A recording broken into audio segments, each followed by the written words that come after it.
Sponsored by 666bet.com. Keeping Cassius IFL TV in association with Macklin's Gym Marbella and 666bet. With me, I've got Jim McDonnell. How are you, sir?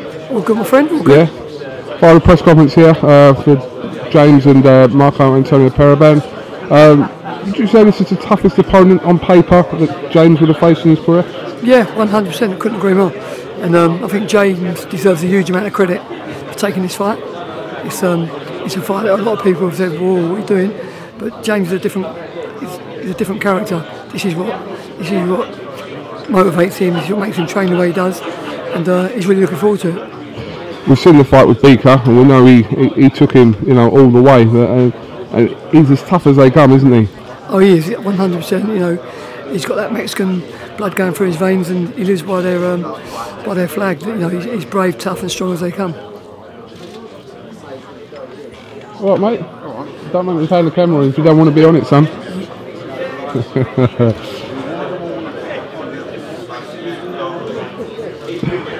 James' old man there.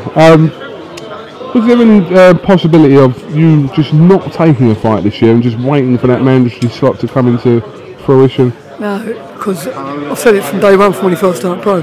An active James DeGALE is a productive James DeGALE, and he needs momentum, and this is what he's going to get. So, God willing, everything goes well in this fight, which I'm very, very confident.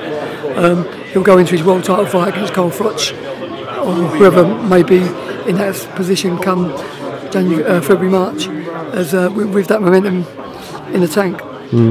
James has said previously to the Gonzalez fight that he felt his career and his performances were going a little bit flat, but we've always said that the better opponent that James was put in front of, the better he would perform. So that's going to be indication again this Saturday night. Yeah, I think that's as soon as the opponent's is announced, it's like a stimulant. With James, for this one, he is trained like fantastic, and he hasn't. He's boxing an 8-rounder against someone who's the expectations are just to walk in the park. I don't think James could train to the same level, but just watching him perform, watching him box, watching the things he's been doing in his prep, his sparring, everything he's done, it does look. I know everyone makes it as a cliche, but I've never seen him look this good so close to a fight. It looks tremendous. Would he be making a statement by stopping PERIBAN this week? PERIBAN don't get stopped. That's what I mean. PERIBAN don't get stopped. So when James probably becomes the first man to stop him, I think that's a statement made. Do you think he'll do that? I do.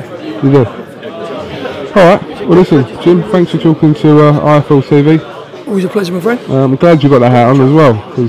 It takes 2 hats and we've got hats. Team beanie hat. Team beanie hat. Team beanie hat. Sorry, just quickly before I finish, do you know what's happening with this IBF situation, Jim? Or looking at it closely, we're just waiting to hear what Cole Froch decides to do. Obviously he's got to box James, time's running out, the clock's ticking down, so all we know is James will box for the world title early next year. Whoever's in the opposite corner, as of yet we're not sure, there's different noises that it could be, but right now it's Cole Froch. When he decides what he's going to do, it'll either definitely be Cole or whoever steps in. What's your gut feeling, a vacant title or Cole Froch? What's your gut feeling about it? I don't know what negotiations are like behind the scenes with Eddie, with Cole, whether he look at this fight and see if he feels like he can get a victory. So I think Cole's sitting on the fence at the moment. Maybe he's still not decided, but it's a big fight. It's a fight all British boxing fans want to see. It's also another big payday for Cole to go out on. So you never know. Cole's a warrior. He's fought everyone in the past. Why change a habit of a lifetime? And obviously George was on the table today as well, and again that's a potential fight for somewhere down the line, especially if these two have got world titles. Yeah, I mean, these two have got world title fights. I believe it becomes the biggest fight in British boxing in history. I really do, because to have 2 world titles on the line in a very famous division for British boxing, following Ben Eubanks, Michael Watson, to today's era of Cole Froch, James DeGALE, George Groves, Callum Smith coming through, Rocky Fielding also in there in the world rankings.